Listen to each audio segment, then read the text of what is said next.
نستعین وهو خیر معین۔ روایت حفص سے آور یہ دلالت کرتی ہے کہ متنجس نجس نہیں کرتا۔ اس میں آپ کو امام علیہ السلام کے الفاظ کو دیکھنا ہے کہ ایک بڑا برتن جس کو دن کہتے ہیں عربی میں، دن متنجس ہو گیا خمر سے، خمر یعنی شراب سے ہونا تھا، جو شراب اس کے اندر رکھی تھی اس لیے وہ برتن اذا جف، جب اس برتن کو خالی کر کے خشک کر دیا گیا، فلا بأس بجعل الخل فیہ، تو روایت میں آیا کہ کوئی حرج نہیں کہ خشک ہو جانے کے بعد اس میں سرکہ ڈالا جائے۔ یہ روایت ہے، اس سے پتہ چلتا ہے کہ سرکہ شراب سے نجس نہیں ہوا، یہ شراب کے برتن سے نجس نہیں ہوا، تبھی تو امام علیہ السلام نے کہا کوئی حرج نہیں ہے۔ حالانکہ سرکہ تو پاک ہے، شراب نجس ہے، شراب کا برتن بھی نجس ہو گیا ہے، اس کے اندر ہم نے جب سرکہ ڈالا تو سرکہ نجس ہونا چاہیے، مگر یہ کہ آپ یہ مانیں کہ وہ متنجس برتن متنجس ہے اور آگے سرکے کو نجس کرنے کی صلاحیت نہیں رکھتا، یعنی متنجس آگے نجس کرنے کی صلاحیت نہیں رکھتا ہے۔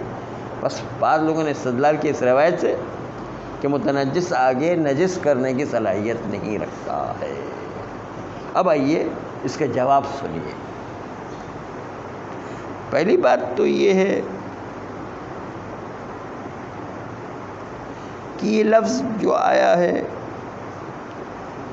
کہ اس برتن کو شراب سے خشک کر لیا گیا، یعنی شراب انڈیل دی گئی، پھر جو خشک ہو گیا اور پھر اس کے اندر سرکہ رکھا گیا ہے، یہ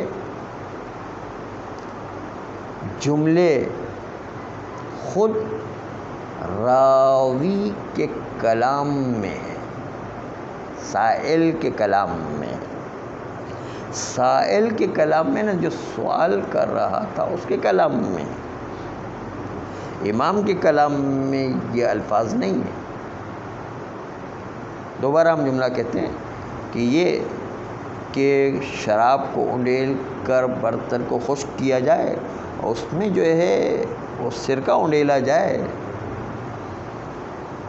یہ راوی کے کلام میں، سائل کے کلام میں، جو سوال کر رہا ہے امام سے، امام کے الفاظ نہیں ہیں یہ سائل کے الفاظ ہیں، جو سوال کر رہا ہے کہ کیا اگر سائل یوں پوچھتا ہے کہ کیا اگر شراب کو انڈیل کر اس کو خشک کر کے پھر اس میں سرکہ ڈالا جائے تو کیسا ہے، یہ امام سے سوال کیا گیا ہے۔ یہ تو راوی کے سائل کے سوال ہے، یعنی کلام سائل میں ہونا الگ چیز ہے، کلام امام میں ہونا الگ چیز ہے۔ اب امام علیہ السلام نے کیا کہا ہے وہ دیکھیں۔ امام علیہ السلام نے کہا، دیکھیں کیا کہا، نعم، خالی نعم جملہ جو ہے وہ امام علیہ السلام کا ہے، یہ سارے جو ہے امام کے جملے نہیں ہیں۔ شراب کو خالی کر کے خشک کرنا اور پھر اس برتن کے اندر خشک کر کے جو ہے وہ سرکہ رکھنا، یہ امام کے الفاظ میں نہیں ہے، سائل کے سوال میں امام نے کہا نعم، ٹھیک ہے۔ یہ جو نام کا ہے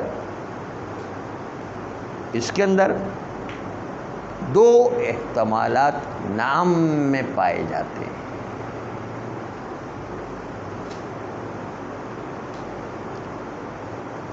ایک احتمال یہ ہے کہ اس کے اندر وہ خشک کرنے کے بعد بغیر دھوئے ہوئے سرکہ رکھا جائے، ایک احتمال یہ بھی ہے نام میں،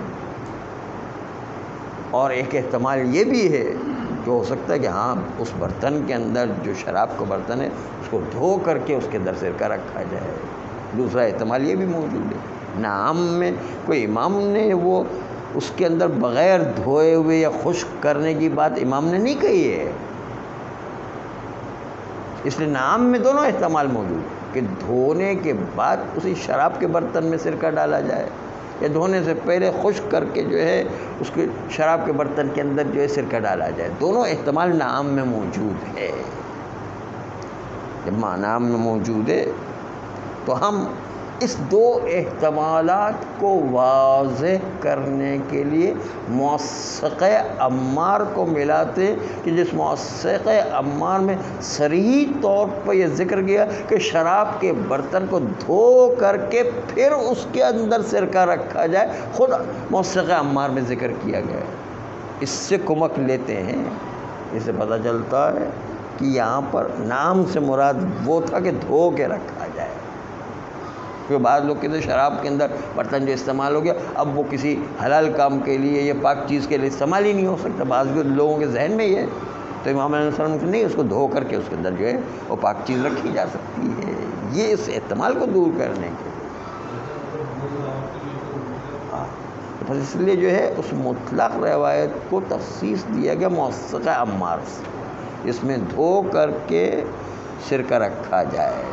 تو اس میں کوئی حرج نہیں. نام لا باس.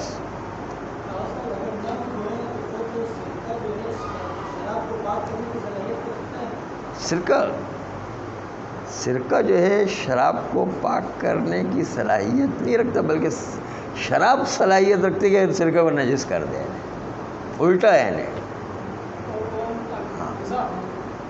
اس لیے کیا جو نجس چیز میں کوئی بھی مضاف چیز آپ ڈالیں گے وہ سب خود نجس ہو جائے گی.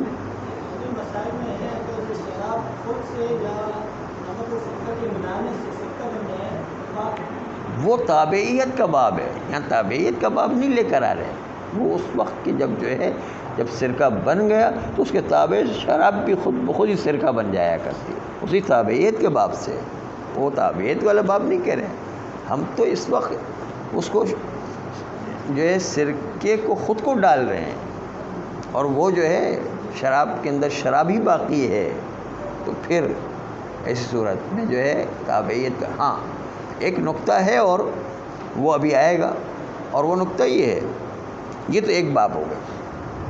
دوسری بات جو ہے یہ کہ ہاں یہ البتہ انسان کے ذہن میں احتمال آ سکتا ہے کہ شراب خود پاک ہو. کیونکہ شراب جو ہے اس کے اندر کچھ فقہا کے نظریات میں وہ شراب کو بھی جو انگور کی شراب ہے اس کو پینا حرام قرار دیا گیا لیکن پاک ہے وہ. اس لیے جب پاک ہے تو اس پاک ہونے کے نتیجے اس کے اندر سرکہ ڈالا تو وہ بھی پاک رہے گا. ابالے ابھی تو خشک ہو گیا بالکل. شراب انڈیل دی ہے خالی سرکہ ڈالا ہے نے.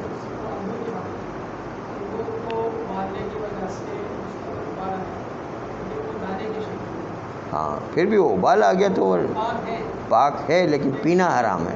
نہیں بعض فقہا یوں کہتے ہیں. بعض لوگ تو حرام وہ کہتے ہیں نجس بھی ہے لیکن بعض فقہا کہتے ہیں جیسے حکیم رحمۃ اللہ علیہ حضرت المحسن حکیم وہ پاک سمجھتے تھے. مثلا وہ فقہا بھی جو پاک سمجھتے ہیں صرف جو ہے پینا حرام ہے. کتنے ہاں یہ جو ہے پروردگار کا کرم ہے. یعنی ایک میں نشہ پیدا ہو جاتا ہے. اصل میں نشہ پیدا ہوتا ہوگا اسی لیے.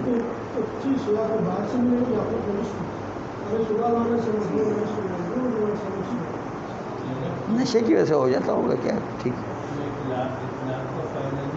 کس کا اطلاق کے مقابل میں کوئی روایت اگر تخصیص دیتی ہے تو ہاں تو مبہم و مجمل بن جائے گی. پھر دونوں احتمال موجود ہونے سے مجمل بن جائے گی. ہاں لیکن جو ہے دونوں احتمالات موجود ہیں تو احتمالات کی اذا جاء الاحتمال بطل الاستدلال چلے گا. وہاں پر جو ہے مجمل روایت ہو جائے گی مطلق نہیں. دوسرا احتمال جو ہے یہی ہے کہ شراب ہی خود پاک ہو، اس کے بنیاد پر امام علیہ السلام نے کہا کہ رکھنے میں کوئی حرج نہیں، دونوں پاک چیزیں ہیں تو کیا حرج ہے؟ تو اس طرح سے جو ہے یہ مسئلہ اور آسان ہو جائے گا۔ صلی اللہ علیہ وآلہ